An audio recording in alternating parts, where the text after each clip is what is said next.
Damai Tuhan kita Yesus Kristus menyertai kita. Saudara-saudara, ketika orang disakiti, dalam hati bisa jadi akan muncul keinginan untuk membalas, ganti menyakiti orang yang sudah menyakiti dia. Nah, dalam kitab Amsal, kita menemukan beberapa Amsal yang menyampaikan peringatan bagaimana orang harus berlaku terhadap orang-orang yang sudah menyakiti. Yang pada prinsipnya mengingatkan supaya orang tidak melakukan balas dendam. Kita akan lihat dulu Amsal bab 20 ayat 22. Dikatakan begini, janganlah berkata, aku akan membalas kejahatan. Nantikanlah Tuhan, ia akan menyelamatkan engkau. Saudara-saudara, jelas dalam Amsal ini disampaikan peringatan, jangan sampai orang mengatakan, aku mau membalas kejahatan. Keinginan untuk membalas sekali lagi muncul dalam diri orang yang sudah disakiti. Seperti orang itu sudah menyakiti saya, merugikan saya, demikianlah aku akan membuat orang itu sakit dan menderita. Nah, kemudian kalau orang sudah melakukan pembalasan, bisa jadi orang akan mengatakan, aku sudah tenang. Kejahatan orang itu kepadaku sudah aku balas. Tetapi sekali lagi dalam Amsal ini dikatakan, jangan punya niat yang seperti itu. Tidak dijelaskan alasannya. Tetapi kita bisa mengatakan begini, kalau saya membalas kejahatan, berarti saya melakukan kejahatan yang sama dengan yang saya benci.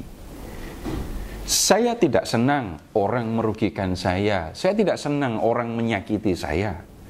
Tapi kalau saya membalas, berarti saya melakukan sesuatu yang sebenarnya saya sendiri tidak senangi. Lalu, apa yang harus dilakukan? Dikatakan begini, nantikan Tuhan, ia akan menyelamatkan engkau. Menyelamatkan yang dimaksudkan itu tentu saja bukan membebaskan dari sakit penderitaan karena sudah disakiti orang. Karena penderitaan atau rasa sakit karena disakiti sudah terjadi. Tetapi kita bisa melihat, kalau kamu disakiti orang, serahkan semua itu kepada Tuhan, biarlah Tuhan yang mengurus. Kamu bisa celaka, kamu akan bersedih ketika kamu dikuasai oleh rasa dendam. Tapi ketika kamu membiarkan Tuhan melakukan apa yang dikehendaki, maka hidupmu akan lebih tenang. Tuhan akan berbuat apa untuk orang itu? Biarkan Tuhan yang mengambil putusan. Kita hanya percaya bahwa Tuhan itu adil dan melihat semua yang kita lakukan, melihat semua yang terjadi kepada kita, dan itu berlaku untuk setiap orang. Tuhan melihat apa yang dilakukan oleh setiap orang, dan Tuhan memperhatikan untuk kemudian mengambil tindakan kepada setiap orang itu. Nah, kemudian di Amsal yang lain itu disampaikan peringatan, bukan hanya untuk tidak membalas dendam, tetapi bahkan untuk tidak bergembira ketika musuh itu mengalami kesedihan atau celaka. Amsal bab 24 ayat 17 sampai dengan 18. Dikatakan begini, Jangan bersukacita kalau musuhmu jatuh. Jangan hatimu bersukaria kalau ia terperosok. Supaya Tuhan tidak melihatnya dan menganggapnya jahat, lalu memalingkan murkanya dari orang itu. Peringatannya jelas. Ada orang yang sudah menyakiti kamu, dan kemudian orang yang sudah menyakiti kamu itu sekarang sedang celaka. Dalam hati spontan itu bisa muncul rasa senang ketika melihat orang itu, musuh itu celaka. Tetapi Amsal ini mengingatkan, kalau kamu mengalami yang seperti itu, jangan sampai dalam hatimu muncul rasa gembira. Jangan sampai mulutmu juga mengungkapkan kegembiraan itu. Kenapa? Dikatakan Tuhan memperhatikan itu. Jangan sampai Tuhan itu kemudian melihat tindakanmu dan kemudian menganggap tindakan bergembira karena musuhmu celaka itu sebagai sesuatu yang jahat.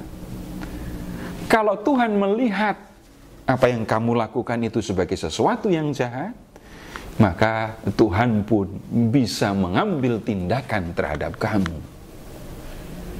Nah, saudara-saudara, dari Amsal ini kita bisa melihat, belajar untuk mengendalikan diri, mengendalikan hati. Ketika kita disakiti orang lain, lalu melihat orang yang sudah menyakiti itu celaka, mengalami kesusahan, mengalami penderitaan, kita perlu mengendalikan diri. Jangan sampai gembira. Ada alasan untuk bergembira, tentu saja, karena dia sudah menyakiti. Tetapi lebih luas kita bisa mengatakan begini, kalau saya mengambil tindakan seperti itu, berarti saya gembira dengan celakanya seseorang, padahal saya adalah orang yang percaya kepada Tuhan. Bagaimanapun, orang yang sudah memusuhi kita, itu adalah ciptaan Tuhan, dikasih oleh Tuhan.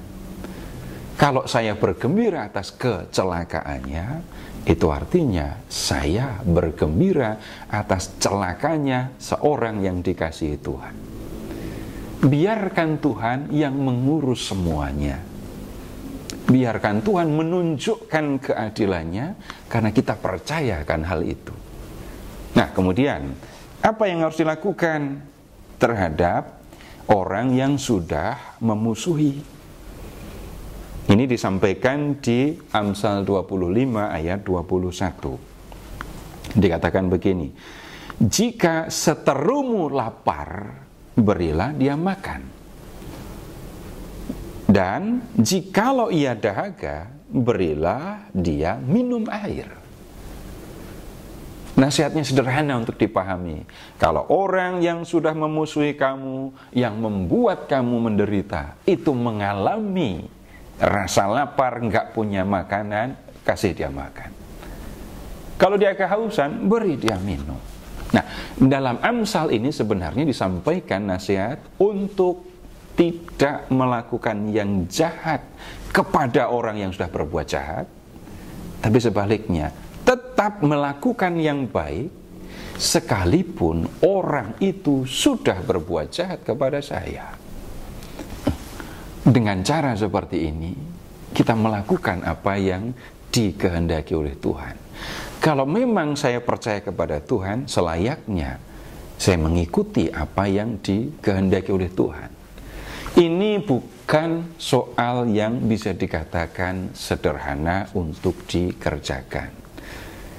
Orang perlu berlatih, orang perlu belajar, orang perlu memiliki kesadaran akan apa yang dikehendaki oleh Tuhan supaya bisa melakukan hal yang seperti ini.